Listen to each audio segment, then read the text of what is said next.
할렐루야. 예, 우리 789 여전대 어땠어요?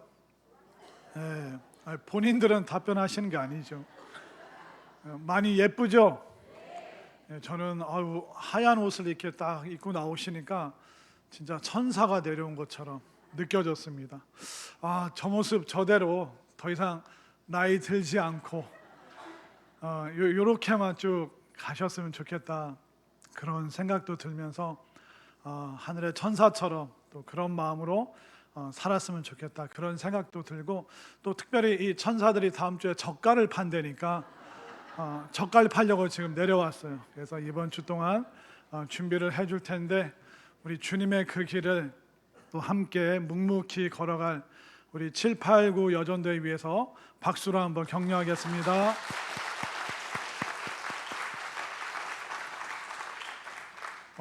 설교 전에 오늘 또 우리 교회 오전에도 방문해 주신 분들이 많았는데, 오늘 또 오후에 굉장히 특별한 분이 방문해 주셨는데, 제 신학교 이제 동기 친구 이제 목사님이시고 이제 선교사님이십니다.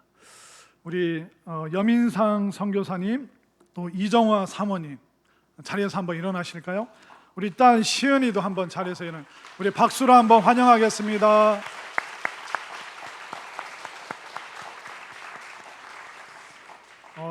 우리 여민상 선교사님께서는 말 안 하고 가만히 있잖아요. 그럼 이렇게 수염이 나서 요르단 사람 같아요. 선교사님 어디에서 사역하고 계실까요?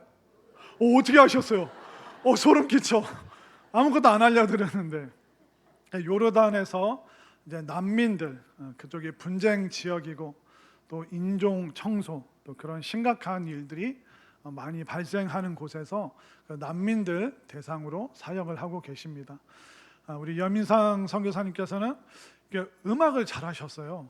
그래서 그 학교 다닐 때 음악 선교 활동도 하시고 또 기타 치시면서 이렇게 열심히 활동하셔서 저는 저분이 음악으로 크게 되시겠다 생각을 했거든요. 근데 어느 날 캐나다를 갔다는 거예요, 공부하러.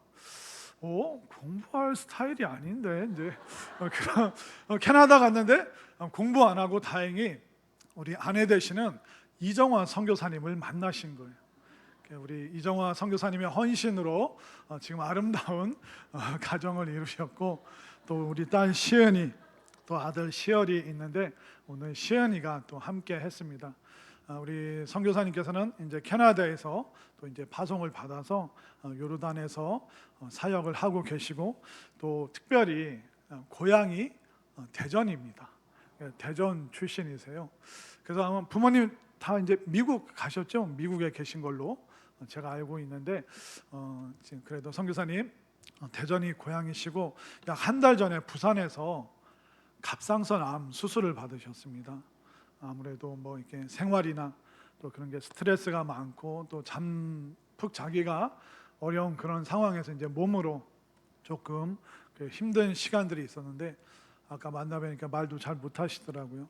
또 선교사님 잘 회복되실 수 있도록, 또 요르단에서 많은 난민들을 또 구원의 길로, 또 좁은 길이지만 생명길로 잘 안내할 수 있도록 또 여러분들 기도해 주시고, 또 나가시면서 손잡아 주시고, 또 여러분들 마음으로 또 따스하게 섬겨 주시면 너무 좋을 것 같습니다. 제가 얼마 전에 수요일인가 언제 예배 때 설교 말씀 드렸는데, 이렇게 손님들이 오시면 하나님께서 나에게 복 주려고 보내셨구나, 이 복을 또한 내가 흘려 보내야겠다, 그런 마음의 감동이 여러분들에게 많이 있게 되기를 바랍니다. 우리가 사람들과 살다 보면 그런 말을 하죠. 왜 이렇게 너는 지혜롭지 못하게 좀 왜 그렇게 행동하냐? 야, 너는 공부는 잘하는데 너 헛똑똑이 아니야? 좀 사람이 좀 약삭 빠르고, 너 왜 뒤에서 우물쭈물하다가 그거 간식 주는 것도 못 받고, 아유, 이 헛똑똑이. 좀 밖에 나가면, 학교 가면, 학원 가면 좀 약삭 빠르게 좀 행동해. 그러니까 엄마들이 애들 보면서 또 다그치고 혼낼 때 그런 말을 합니다. 왜 이렇게 지혜롭지 못하냐? 왜 이렇게 헛똑똑이냐? 좀 약삭 빠르게 좀 행동하지. 그런 말을 우리가 많이 하죠. 저도 아는 선배 목사님 중에 헛똑똑이 목사님이 있어요. 주변에서 이제 바보 목사님이라고 이제 사람들이 얘기를 합니다. 그분이 왜 바보 목사님이냐면 대학교를 서울대 법대밖에 못 들어갔어요. 얼마나 공부를 못했으면. 네. 네. 서울대 법대에 당당하게 이분이 합격하셨어요. 그런데 대학교 1학년 마칠 때쯤 이분이 그 서울대에서 전도를 받고 영접 기도를 하고 예수님의 사람이 된 거예요. 그러다 멀쩡하게 1학년 때 서울대 법대를 다니다가 갑자기 서울대 종교학과로 과를 바꾸겠다고 하신 거예요. 그러니까 이 집안 부모님과 어른들이 난리가 난 거예요. 아니, 우리 집안에 누가 서울대를 들어가 본 적 있냐? 서울대 다른 과도 아니고 법대에 들어갔으면 이제 사법고시 보고 판검사가 돼야 될 사람이 듣도 보도 못한 종교학과가 뭐냐? 그러니까 부모님들도 난리 나고 친척들도 지금 난리가 났죠. 너 미쳤냐? 왜 그러냐? 그런데 이 구원 받으니까 또 예수님의 그 은혜가 임하니까 이분이 주체할 수가 없는 거예요. 그래서 내가 법으로 사람을 혼내는 것도 중요하지만 내가 하나님의 이 생명의 법을 전하는 사람이 되야겠다. 그래서 진짜 본인의 의지 그대로 법학과에서 종교학과로 전과를 하신 거예요. 그리고 종교학과에서 특별히 기독교 신학 과목을 선택적으로 쭉 들으시고 이분이 나중에 서울신대 대학원을 오게 되셔서 지금 서울에서 이제 사역을 하고 계시고 얼마 안 있으면 이제 은퇴를 하는데, 그때 그 목사님의 부모님과 친척들이 바보라고 그랬어요. 바보. 세상 명예, 지위 다 내려놓고 신학이 웬 말이냐, 목사가 웬 말이냐, 때로는 밥을 굶기도 하고 때로는 좋은 소리도 못 듣고 때로는 가난하고 힘든 사람들이랑 어울려야 되는 왜 목사냐? 우리 집안에 교회 다니는 사람이 어디냐? 너 왜 그러냐? 정신 차려라. 너 왜 대학 가더니 바보가 됐냐? 너 예수 믿더니 왜 바보가 됐냐? 좀 약삭빠르게 네가 하고 싶은 거 해야지. 왜 굳이 그 길을 가느냐? 그 바보 목사님이 목회자가 되었습니다. 똑똑한 분이 하나님의 지혜를 받다 보니까 세상 눈으로는, 세상 기준으로는 완전히 바보가 되어버린 거죠.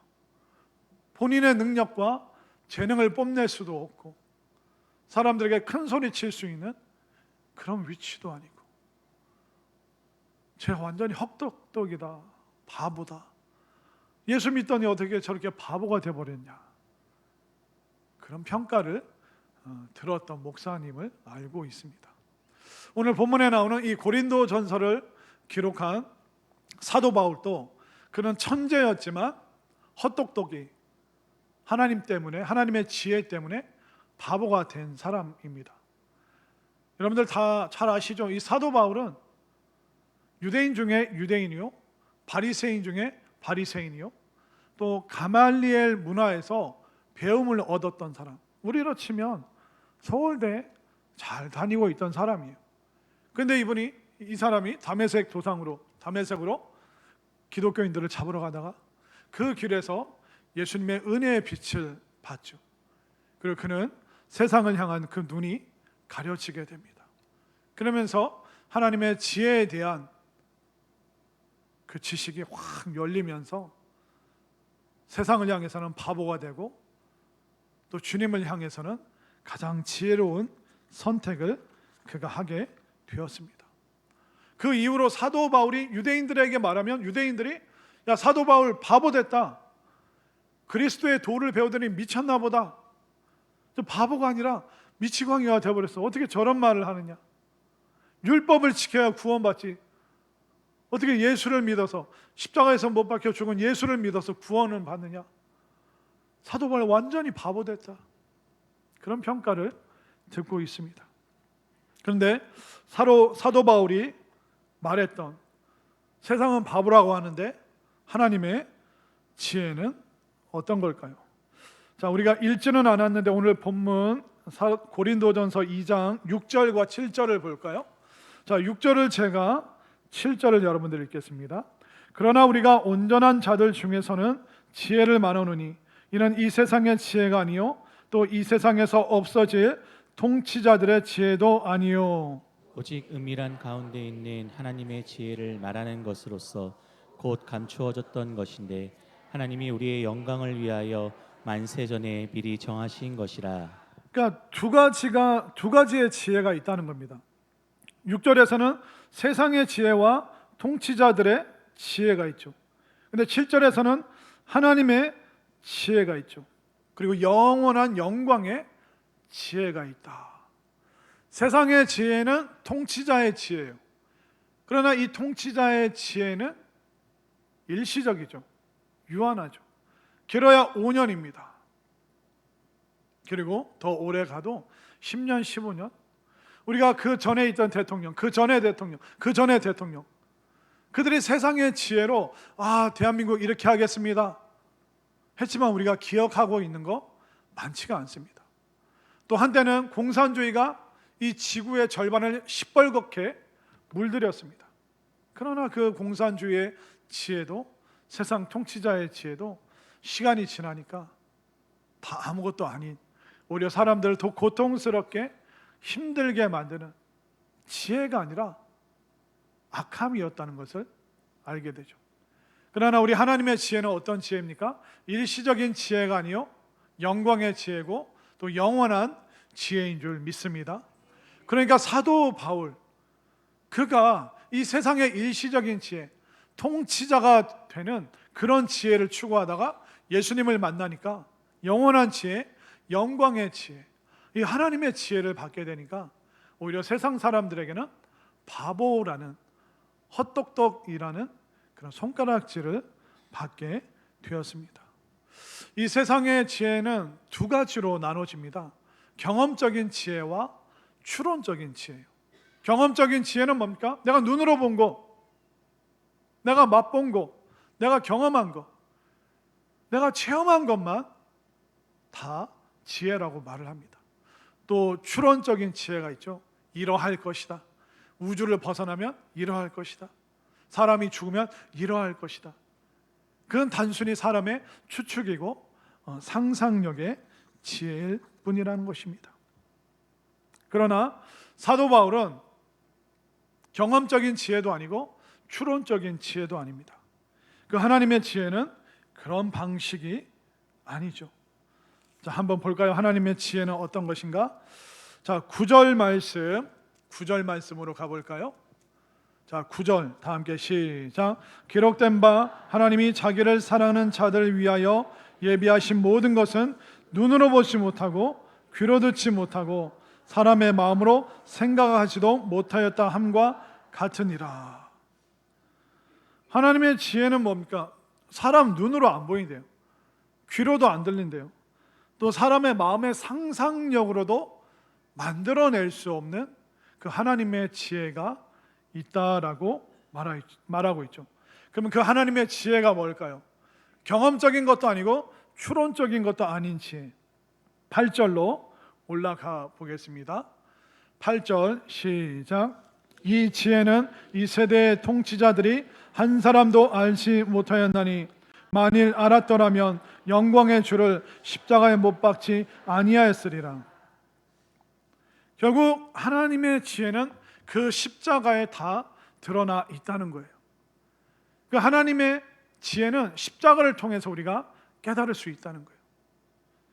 근데 이 십자가는 세상 사람들에게는 미련한 거예요. 바보 같은 거예요. 아니 왜 그 하늘 보좌를 포기하고 이 땅에 사람의 모습으로 왜 그렇게 낮은 신분으로 왜 낮아지지? 아니 굳이 고통받고 십자가에 죽을 필요가 있어? 이스라엘의 왕이 되어서 정치력과 군사력으로 로마를 엎으면 되지. 왜 굳이 십자가에 죽어야 돼? 그럼 하나님은 왜 당신의 아들 왜 포기해? 왜 죄 가운데 내던져줘? 하나님도 지혜로우신 것 같지 않아? 세상 사람들이 봤을 때는 이 십자가만큼 어리석고 바보 같은 일이 없는 거예요. 그렇기 때문에 이 십자가는 눈으로 봐도 귀로 들어도 상상을 해도 세상 사람들은 도무지 알 수 없다는 것입니다. 그러나 우리는 세상 사람들이 우리를 바보라고 놀리지만 하나님의 가장 놀라운 지혜인 그 십자가를 우리가 붙잡고 또 믿고 지금 따르고 있음을 분명히 깨달으시기를 바랍니다. 특별히 우리 7, 8, 9 여전도회가 그 십자가의 지혜를 꽉 신실하게 붙잡을 수 있게 되기를 바랍니다. 때로는 교회 다니는 것이 너무 어리석은 것이 아닌가? 교회 안 다니는 사람은 지금 이 더운 날 계곡으로도 가고 모처럼의 휴일을 맞이해서 즐겁게 놀 수 있을 텐데 나는 왜 교회에 앉아 있나? 그런 생각이 들 때가 있습니다.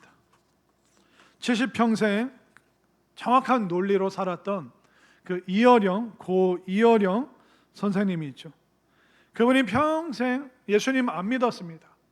근데 딸의 죽음을 통과하면서 그분이 예수님을 믿게 되고 그분이 예수님 믿고 나서 만든 책이 지성에서 영성으로라는 책이었습니다.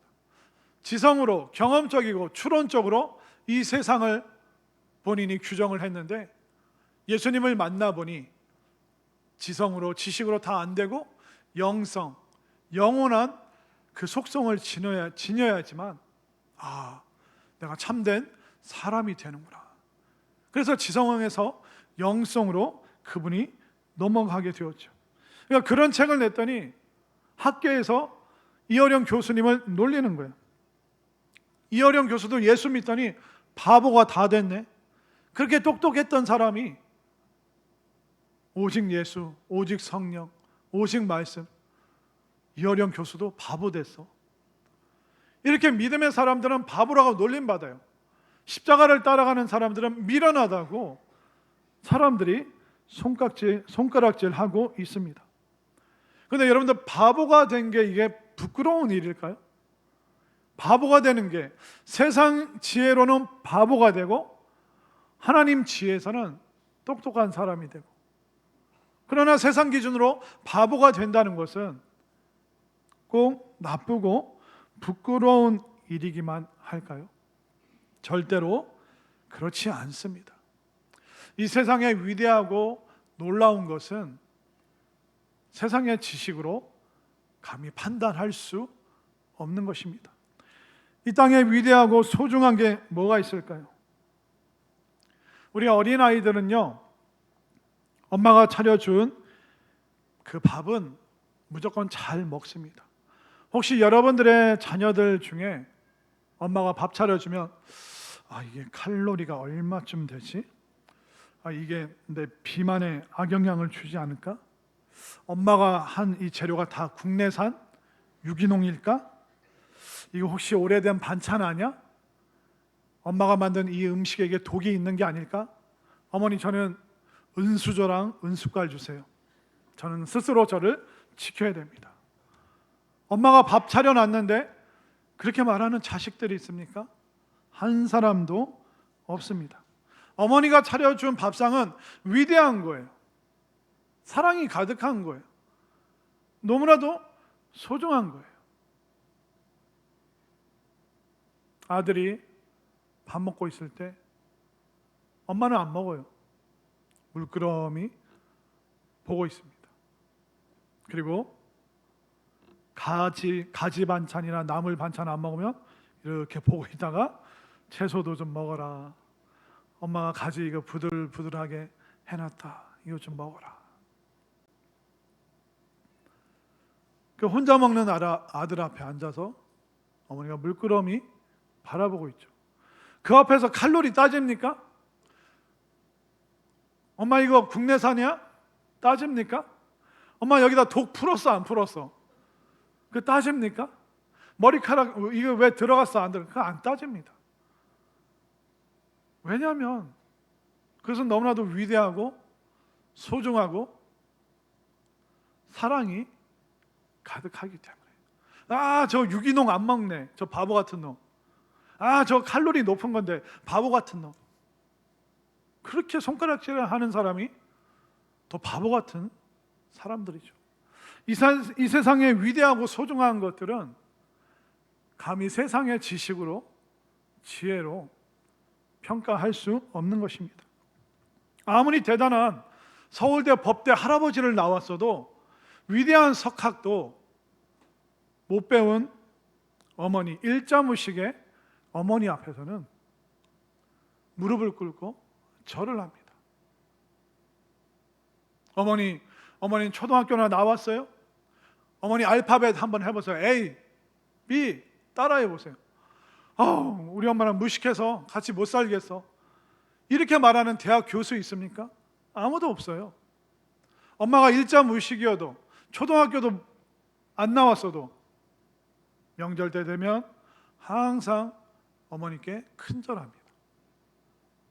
어머니가 그 큰 사랑으로 나를 사랑해 주시고, 나를 품어주셨고, 나를 여기까지 키워주셨고, 거기에 무슨 세상에 지혜를 갖다 댑니까? 어머니가 다 대학 나와야 됩니까? 어머니가 다 알파벳, 영어 다 할 줄 알아야 됩니까? 그거 못해도 어머니로서의 역할은 얼마든지 다 할 수 있는 것이죠. 예수님께서 우리 위하여 이 땅에 내려오신 것, 그게 바보 같은 행동인가요? 예수님께서 우리의 모든 수치를 십자가에서 홀로 담당하신 것, 그 바보 같은 건가요? 부활하셔서 방황하는 제자들 찾아오셔서 떡을 먹이시고 구운 생선을 먹이시고, 아니 예수님, 그 배신한 제자들 좀 혼내고 따끔하게 야단치고 신랄하게 비난을 하셔야지. 그놈들 뭐 이쁘다고 새벽에 불 피워서 떡을 굽고 생선을 굽고. 왜 그러십니까? 세상 사람들은 예수님 보면서 바보라고 놀릴 수가 있어요. 아우, 얼마나 못난 제자들 두셨으면 제자들이 다 도망갔대, 뿔뿔이 다 흩어졌대. 그런 비난 받아도 예수님은 아무렇지도 않으신 거예요. 왜냐하면 하나님의 그 지혜로 우리를 구원하시고, 그 하나님의 지혜로 우리에게 소중한 것을 주고 싶어 하시기 때문에 예수님은 당신 자신의 부끄러움과 모욕에 대해서 한마디도 거기에 대해서 저항을 안 하셨다는 것입니다.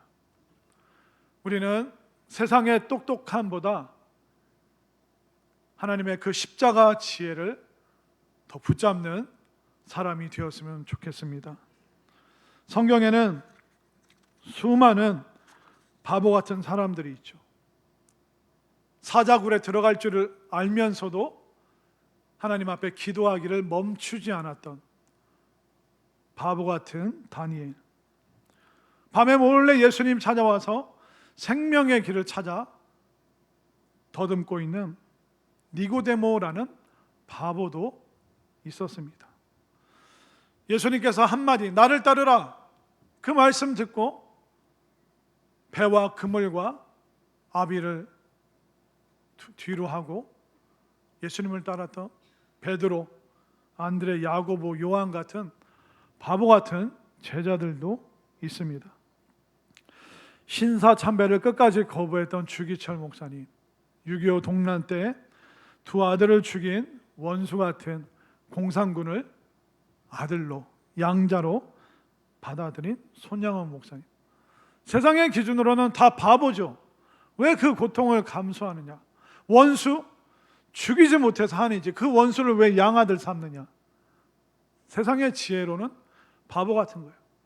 더운 날, 추운 날 지하철역 앞에 가서, 학교 앞에 가서 화목한 전도하고 있고, 사람들은 바보라고 그래요. 비 오는데 왜 나가냐?